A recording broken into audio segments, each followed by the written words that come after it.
them to the finish line. Right. Yeah. So 1983, because it is the race, I guess, in New Zealand you're remembered for. Do you remember as your most important race, or how significant was winning the New York Marathon? Well, yes, it's interesting because I still, to this day, can take you through almost every mile. I can take you through every step, but I can also too take you through all the training that went into it and the preparation and how it all came to be. And it's like an artist painting a picture. You start off with the basics and you start to create an image, and that's what I did for those. And people say, how long did it take you to train for the New York City Marathon? But really, my answer is 33 years. I was 33 years old and I won the marathon. And that marathon was my Mount Everest. It was the moment that I knew that I'd put everything together in training, physical, mental, emotional, spiritual. It all came together for that perfect day, that perfect run, the great race that I won. And of course, you can imagine one of the first person I connected with was Sir Evan Hillary, to thank him for that journey that he inspired me so long ago, about 27 years earlier. Yeah. Brilliant. And what did it mean for you from then on? Like, how did life change? Well, I was able to work with the shoe companies. Saucony, I've been with Saucony 30, almost, I'm still with them. They still support me in my kids' program. But we were able to look at developing a shoe that I wore, and how do we accommodate that to put a shoe out that the average person can wear. And we developed a shoe called the Dixon, and the woman's shoe was called the Lady Dixon. In fact, the Lady Dixon was one of the most popular shoes for many years. And it's because I talked to women about what they want in a shoe, how they feel about a shoe, what they want and what they require in a shoe. And it was their suggestions that we put down and slowly put together to build a shoe that we call prototypes. And then we put those shoes into a testing area, and the testing came back and we made a few alterations, a few modifications. And the next thing is we had a shoe that was fantastic. And we're actually thinking about doing another one, more for the senior market this time. Does that look like battery-powered springs? Is it? Yes, it's you go to the bus stop and you pass the driver and you jump on. No, it's there's a lot of controversy over modern shoes and what they're doing with shoes, but it's all technology, it's all development. It's what it is going to be, and as long as it's an open platform for everybody, not just the elites. The shoe should be available to everybody, and that's been my challenge to a lot of the shoe companies who make them just for their elite runners and just their team runners. And I said, that's not fair. It should be available to everyone. And Saucony are going to make a shoe that is available to everyone, and I like that idea. So for the kids marathon, so where across the states has this happened, and we're in New Zealand, and yeah, what can we look forward to? Well, it's the kids marathon really started in fact, effectively, it started in 1990 in a place called Lee, North Auckland. It's when I did it for the Lee School to raise funds to redo the swimming pool and to help the school build funds. And what I did do is I went around about a 30-mile radius of the Lee School to all the other schools and got the kids into training, so that then when they came, that they would do the best that they could be. It was just not one of these things that you get up in the morning, go and run and get a medal, and that was it. No, you had to train for it. And the schools were so enthusiastic, and the kids were so enthusiastic about doing their daily run, just going out in the morning or lunchtime or recess or after school and having a run. And even sometimes they would run with mum and dad or the parents or family at after school. So they were on this journey of preparing, training for their, and it was 2K, which is very close to a mile. And they came to the Lee School, and they all ran, and they all got a medal and a T-shirt, and that's how it really started. And then when I went back to the United States to work with the City of Los Angeles Marathon, the New York Marathon, the Boston Marathon, the London Marathon, I brought in this idea of getting kids not only just to come and run 2 or 3 miles or 5K or 1 mile, is get them to train for it, to get them to go out there and just, it's not a race. And that's how we ended up with the tortoise as our mascot. And those of you at home, you probably remember or probably read at some point the book, The Hare and the Tortoise. And that was the inspiration that a lot of kids saw, that slow and steady wins the race. And so it wasn't a race, you see, it wasn't going to be a race. It was just, you go out there and you do your training and preparation and fitness for yourself so that you are doing your marathon. This is your marathon. When you cross the finish line and you get your medal, that is your, what I call finishing is winning. Winning is finishing. And so it's worked with now with the Los Angeles, over 50,000 kids go through that program every year. New York, I work very close with the New York City Marathon and the kids of New York, North and South Carolina, Alabama, Charlotte, Louisiana. Where else are we at? Arizona, Texas. So as you see, and we've got schools in Ireland and the UK, and we've got other programs that I've worked with, the box kids and marathon kids, which is part of Nike's program in school. So we've all shared our ideas and our journey, and so now hundreds of thousands of kids a year get out there and do their training and their preparation and complete their marathon. And that leads a lot of times to school cross-country programs, fundraising programs. Kids say, we'll go out and get sponsorship. Every mile we run from our community, our sponsors, and they can buy a book from their library or whatever it's going to be, or send their senior kids away to an education camp or a sports camp or something. So it's the giving the ownership back to the schools. The PTA has been the most successful part of what we've been doing. Cool. So what our kids are going to do is, over the next 5 or 6 weeks, with their families on their own, zipping around the backyard, up and down the road, etc., is they're going to record towards their 42.2. We will work out how to make one afternoon a particular celebration, even though we're sort of length and breadth of the country and Brunei and Australia and things like that. I thought a lot about how to record it, and we will have a fixed Facebook thing up where daily kids can put up photos and things that they've done and build the community that way. But I also thought it can be one of those things that your kids record in a way that's important to you. So you end up with a little diary and sort of have a look at what you've done, and you count up your kilometres as you head towards the 42.2. Keep in mind that when you're an adult, you might want to do one. The 42.2 at that stage has to be all done in at one time. Otherwise you don't get your medal. But I think that will be a really good way of doing it.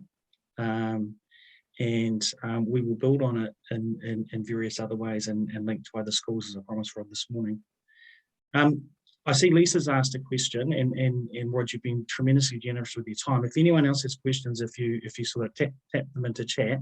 I saw Lisa's question was if someone is training as an athlete, how do they avoid it? It's really applicable to children. How do they avoid overtraining, training too much at a time, or training too hard too young?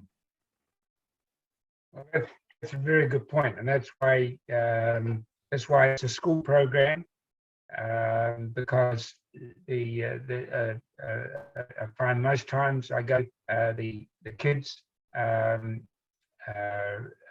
communicate with the school teachers, and the teachers understand that more is not better. You don't have to do more to be better. You just need to be consistent. So a little bit every day is much better than doing too much and then you can't run the next day. So a little bit, and you'll find that as you start to build and as you start to do your daily run or your daily program, you might start off and do it with 5 or 10 minutes, and you might find that you can go to 10 minutes, 20 minutes. But I wouldn't do any more than 20 minutes, because then you're getting into doing too much. But you do it every day, a small amount, and I'll share with you the training guide, which has so many miles or yards or kilometers. What is a guideline. The idea really is to run the 25.2 miles over 10 weeks. So it's only really a couple of miles a week. But what I like the kids to do, and what a lot of them do, is they do their warm-up exercises, their drills, and their cool-down exercises. And if you're doing it together, play some games like bull rush or rock tree bridge or jumping jacks or something like that. So it's your daily exercise. Just remember, the whole body loves to be exercised. So the mind, body, and the soul. I just said, who or what helped you gain confidence to win? I think what it is, the confidence you get is from your preparation, from your training. And if you're training consistently, and of course, I was very fortunate to have a brother who was 4 years older, and he could see when I had a good day and when I had not such a good day. And he had me understand the not so good days was just part of the recovery. And we learned very early that you don't improve when you train, you improve when you recover. So recovery is very, very important. It's not what you do today, because it's going to affect what you do tomorrow and the next day. So make sure you don't do too much today, which means that you can't do much tomorrow. So bring the highs down and the lows up, and be consistent. If you don't feel like going out, just go for a little walk. You don't have to run. Just go out and smell the air. And if you're able to go to a park and go in bare feet, or to the beach. And sometimes if you're not feeling too good, give a tree a hug. Sometimes hugging a tree is good. That's good energy. Nice. I did note, and it's a story that people who will watch the marathon clips, that that not so much the legend, because it's true, that it looked as if you were a long way behind. It looked as if Jeff Smith was having the race of his very young career, and I know he went on to run some very good marathons beyond that too. But how were you confident with 10 miles to go? Well, were you confident with 10 miles to go? Well, the confidence came from the fact that in those days, of course, I didn't have all the telemetry and the technology. What I did is I wrote my mile splits on my fingers.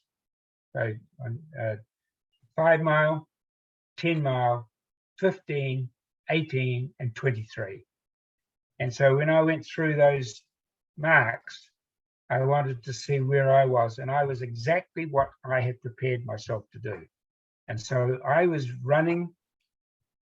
I mean, so many times I had raced and I was drawn into running somebody else's race. I sat in behind them and let them dictate the race. And of course, sometimes they would win and sometimes I would beat them. And I realized that you're going to, to gain confidence is to have a plan. And when you have that plan, stay with the plan. And what I did this time, probably the first time in my life, I actually had a plan. And I said, right, I'm not going to be influenced by others. I'm going to run my plan, my race within the race. And so when I took off the first few miles, and the leaders were already getting ahead of me, but I knew that when I saw that 5 mile and the 10 mile times, that I was exactly where I wanted to be. And I had to shut down the vision of all those runners ahead of me, because I was not running their race, I was running my race. And slowly but surely, I started to gather in some of those runners who obviously had gone too fast. And I continued to hit my plan within 4 or 5 seconds, some of them. Sometimes it was 20 seconds, but at least I knew I was within that goal.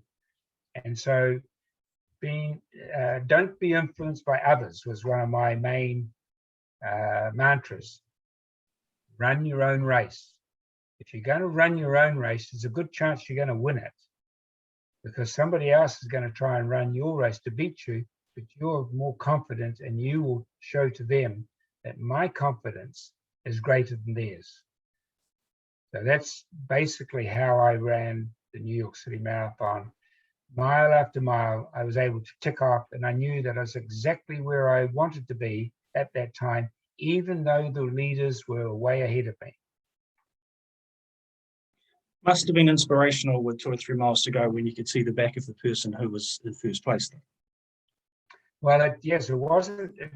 See, once you're all through Brooklyn, because the streets are short, and so I would come around the corner and go around the next corner. So I didn't really see much of him. But then when we entered into Central Park, I was able to start to see him up ahead of me, and I knew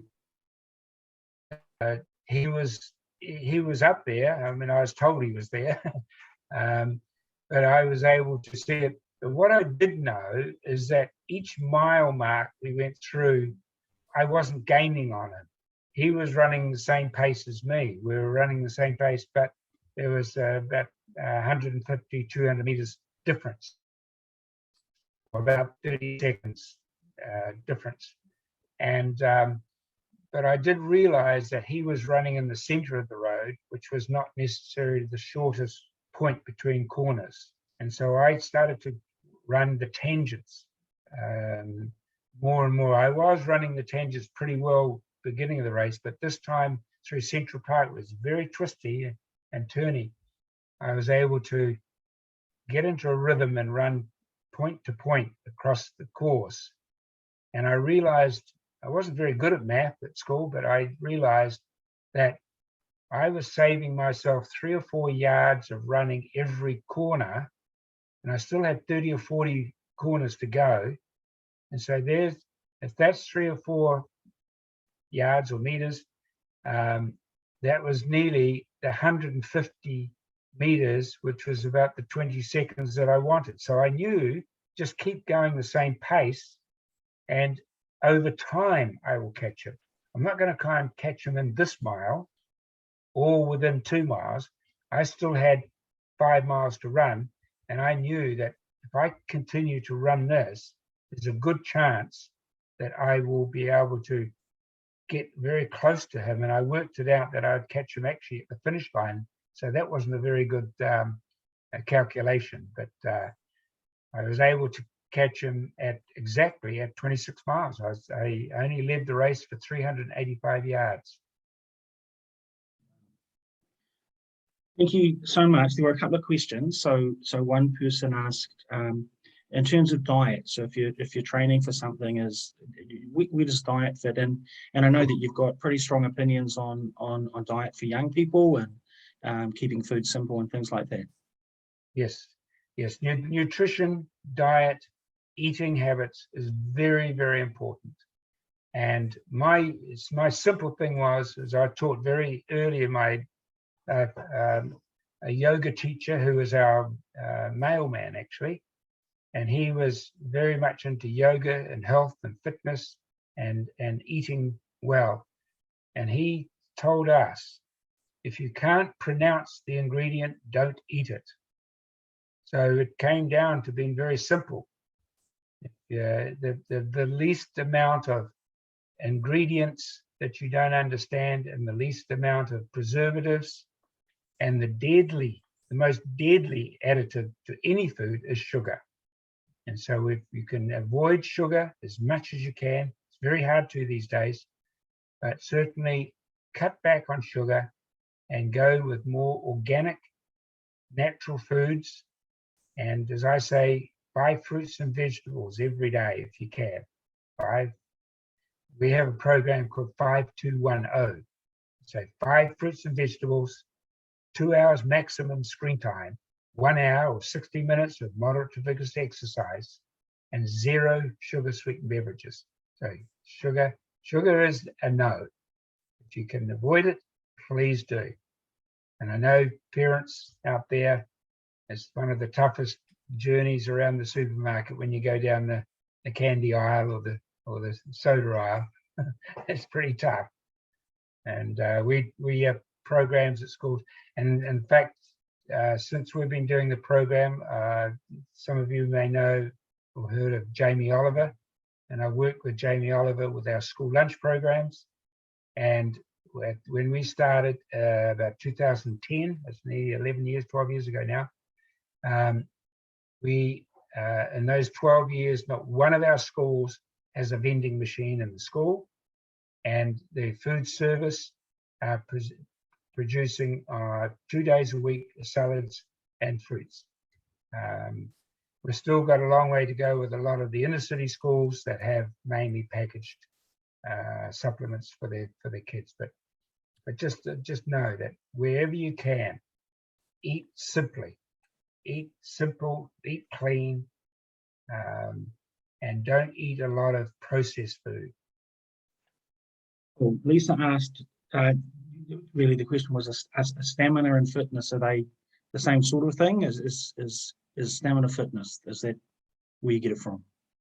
Yeah, I think stamina, it can be combined with fitness. It's endurance is another word that goes along with stamina. Fitness, I always look at fitness as being an all-round fitness. So as I said about the mind, the body, the emotional, you want to be fit in all quarters. I have the four quarters of mine: the physical, mental, emotional, and spiritual. And spirituals, it doesn't have to be religious. It's how you see yourself, how you feel about yourself, how you connect with earth and the trees and the bush and the ocean.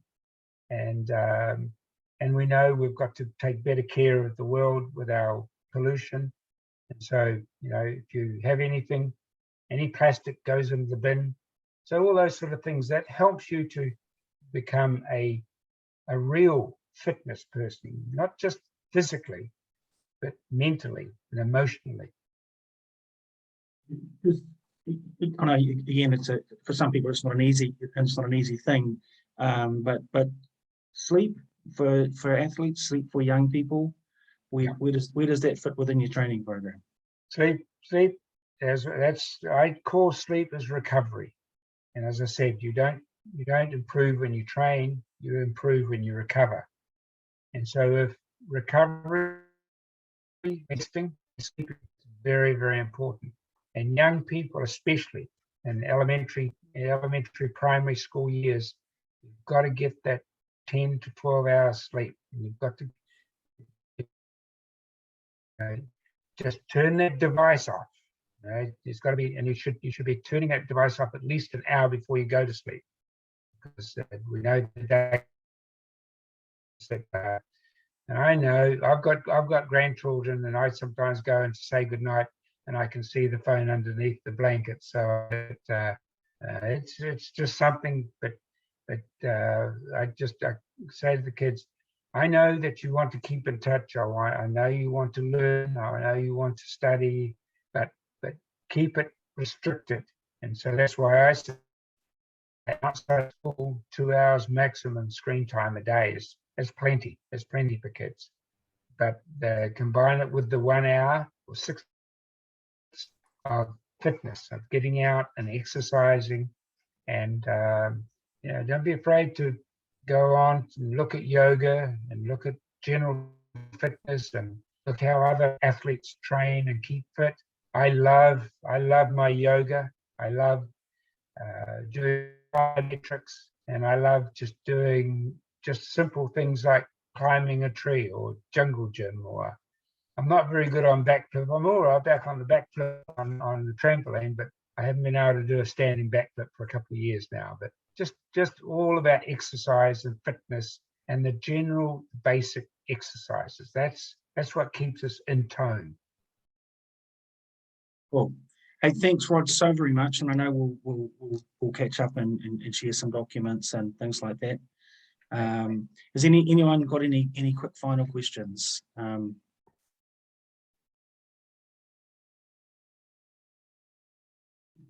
All good. Hey, very much appreciated. And thank you. Blessings to you all. All cool. Thank you. See you, Rod. Bye now. Hi, people.